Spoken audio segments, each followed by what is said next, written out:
జై శ్రీమన్నారాయణ. ఓం గం గణపతయ నమః. ఎస్టీవీ శ్రీ యాదాద్రి భక్తి ఛానల్ ఎస్వైబిసి టీవీ ప్రేక్షకులందరికీ కూడా శుభోదయం. ఈరోజు జూన్ 14, 2024 శుక్రవారం. మనం రోజు చెప్పుకున్నట్టుగానే ఈరోజు సంకల్పాన్ని చెప్పుకుందాం.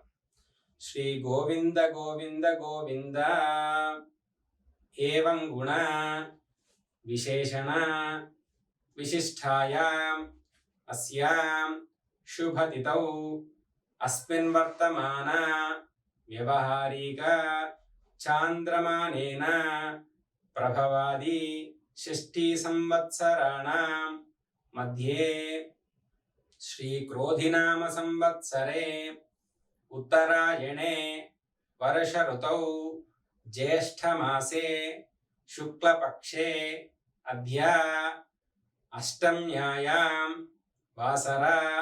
వాసరస్తు భృగువాసరే లక్ష్మీవాసరే శుభవాసరే శుభనక్షత్ర ఉత్తరానక్షత్ర శుభయోగ శుభకరణ ఏవం గుణ విశేషణ విశిష్టాయాం అస్యాం శుభతిథౌ. ఇది సంకల్పం చెప్పుకొని మనం చేసుకునేటువంటి ఆరాధన, గృహారాధన కానివ్వండి, స్నాన సంకల్పం కానివ్వండి, లేదా ఏదైనా దేవాలయంలో దీపారాధన కానివ్వండి, ఇది చెప్పుకొని మనం చేసుకుంటే చాలా శుభ ఫలితాలు లభిస్తాయి. ఈ రోజున జ్యేష్ఠమాసంలో శుద్ధ అష్టమి. ఈ రోజున శనేశ్వరునికి ప్రత్యేకంగా పూజ చేస్తే చాలా విశేషమైనటువంటి ఫలాలు లభిస్తాయి. శని దగ్గర దీపారాధన చేయడము, శనికి తైలాభిషేకం చేసుకోవడము చాలా విశేషము. ఈ జ్యేష్ఠమాసంలో చేసేటువంటి శనేశ్వర ఆరాధన మనకు శని దోష నివారణ చేస్తుంది అని మన శాస్త్రంలో చెప్పడం జరుగుతుంది. ఈ రోజున శుక్రవారము, ఉత్తరా నక్షత్రము, అమ్మవారికి ఆరాధన చేసుకుంటే సకల సంపదలు కలుగుతాయి. ఈ రోజున అమ్మవారికి అభిషేకము, అదేవిధంగా జ్యేష్ఠాభిషేకం అంటే వెంకటేశ్వర స్వామి వారికి ప్రత్యేకంగా జ్యేష్ఠాభిషేకం అని చేస్తారు. అది శుక్రవారం చేయవచ్చు, లేదా శనివారం కూడా చేస్తారు.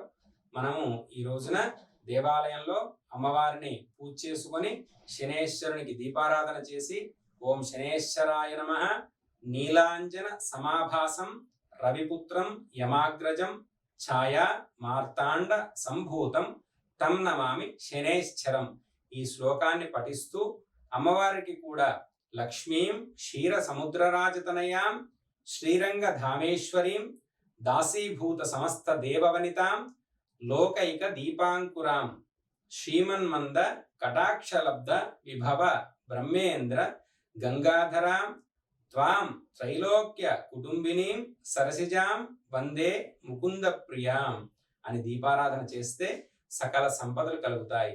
ఇవి ఆచరించండి. సకల శుభాలు అందరం కలిసి పొందుదాం. ధర్మాచరణ చేద్దాం. ధర్మో రక్షతి రక్షితః. శుభం భూయాత్.